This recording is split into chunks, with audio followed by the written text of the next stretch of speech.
আমাদের অনেক কিছু স্মৃতি জড়িয়ে আছে এই স্কুলের সাথে, কারণ আমরা এই স্কুলে পড়েছিলাম।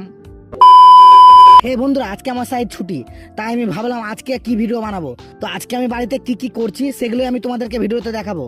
তো প্রথমেই ঘুম থেকে উঠে আমি বাড়ির ছাদে চলে আসলাম, কারণ আমার বাড়ির ছাদে বাগান করা আছে। এই গাছগুলোতে এখন জল দিতে শুরু করলাম। জল দেওয়ার পরে আমি একটু শরীর চর্চা করে নিলাম দুটো ডাম্বাল দিয়ে। ফাইনালি আমি গেঞ্জি পরে রেডি হয়ে গেছি আমার বাইকটাকে ডাক্তারখানা নিয়ে যাওয়ার জন্য, কারণ এর আগের দিন আমি অ্যাক্সিডেন্ট হয়েছিলাম। তারপর থেকে এখন পর্যন্ত বাইকটাকে ঠিক করিনি আমি।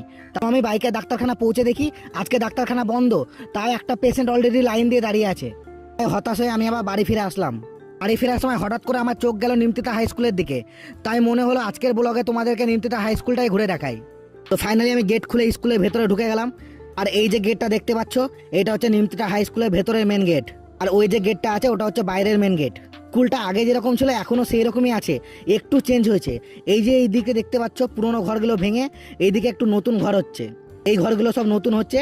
এইখান থেকে দেখো স্কুলের ভেতরটা কত সুন্দর লাগছে দেখতে, পুরো একবারে সবুজ হয়ে আছে। আমাদের অনেক কিছু স্মৃতি জড়িয়ে আছে এই স্কুলের সাথে, কারণ আমরা এই স্কুলে পড়েছিলাম।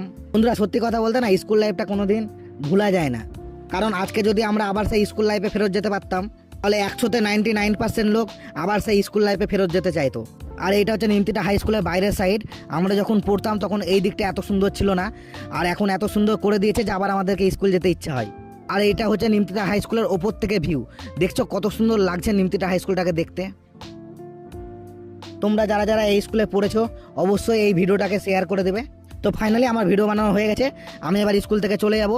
তো তোমাদের যদি ভিডিওটা ভালো লাগে লাইক কমেন্ট শেয়ার করে দেবে।